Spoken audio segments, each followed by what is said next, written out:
Wisconsin has lost a title, but not everyone is upset about it. Once dubbed one of the most gerrymandered states in the country, new legislative maps drawn by Democratic Governor Tony Evers were approved by the Republican legislature. Not everyone is happy with the new maps, but it's believed the new maps will lead to more competitive races and an end to the advantage Republicans had for more than a decade because the maps they drew favored their control of the state legislature. Joining us to help us understand what all of this means to us is Debra Cronmiller, Executive Director of the League of Women Voters of Wisconsin, a nonpartisan group that works to inform voters. Thank you so much for being our guide through this whole new maps process, Debra. Thank you, Denise, for having me. I have to say I'm giddy happy with the new maps. That's good. That's good.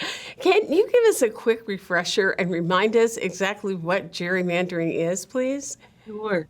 Gerrymandering technically is dividing districts, existing districts, in such a way that you kind of rig the outcome, that by moving this group of voters and this block of voters whose demographic data maybe goes one way or the other, that if you partner all those likely voters together and then put other likely voters together in another district, you'll get exactly the outcome that you're hoping for.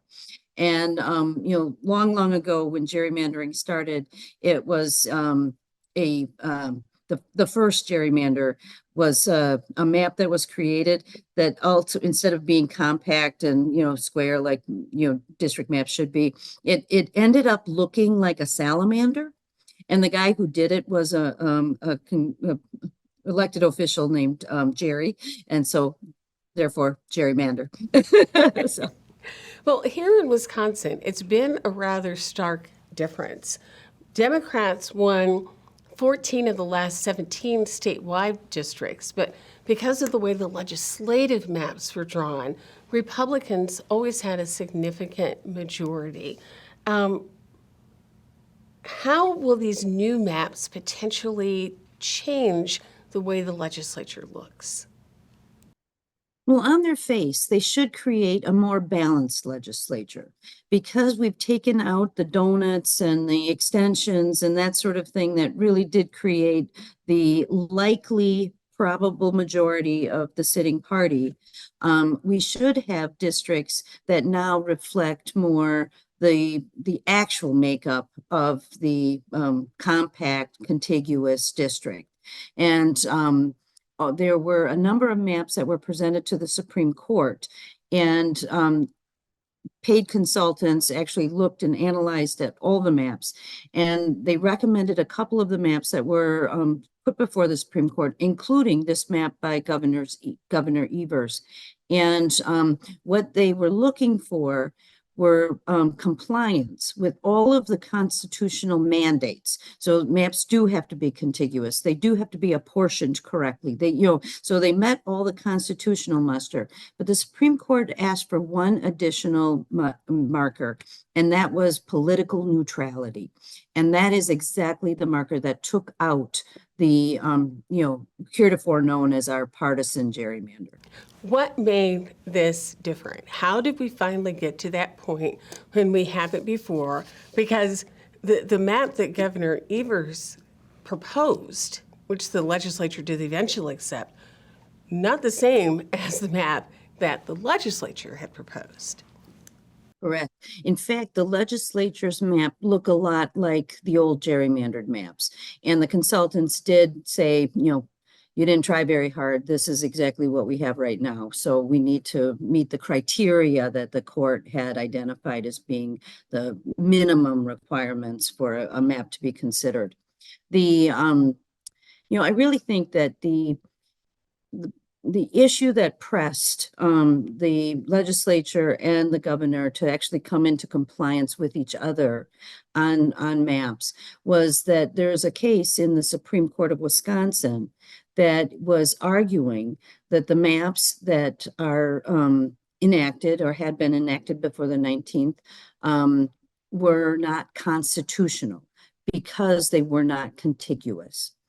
And the Supreme Court heard arguments on that case, received briefs and rebuttal briefs, and they're getting close to the time, or they were before the 19th, they were going to rule on a map.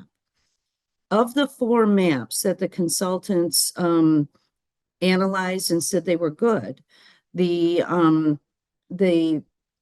governor's map was probably the least advantageous to the Democrats.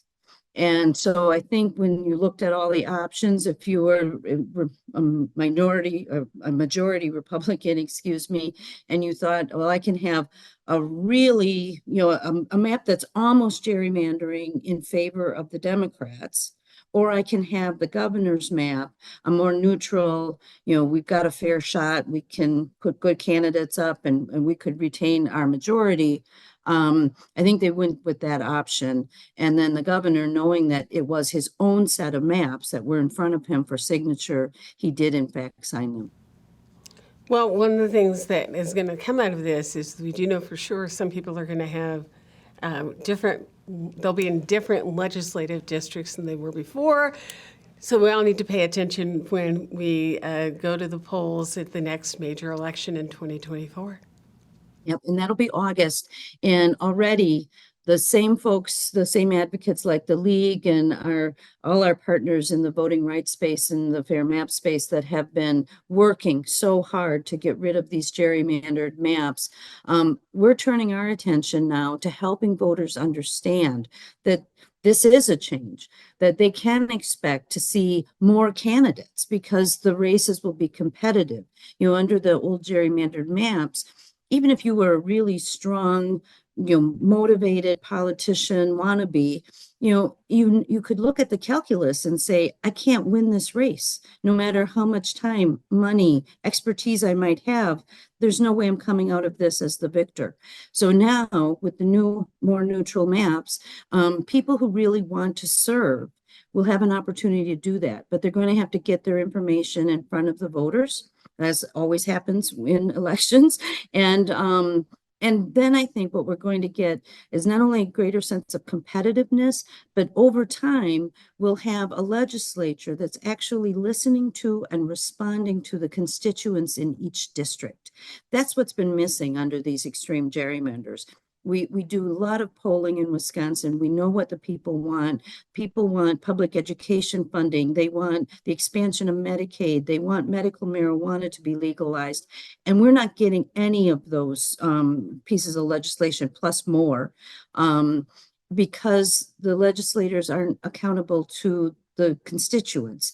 And that's what makes me so giddy happy is I really see us going back to the progressive Wisconsin that we have always been, that was able to hash out arguments and, cross aisle discussions and come to a compromise, a piece of legislation for enactment that really represents the voters and not the parties and not the donors.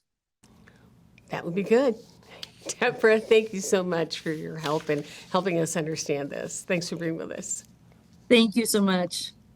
And the great map debate may not be over. In January, attorneys asked the Wisconsin Supreme Court to throw out congressional maps, and Governor Evers has asked the court to take on the case. Stay tuned. Coming up, how U.S. Bank can help you plan for and build wealth. Stay with us.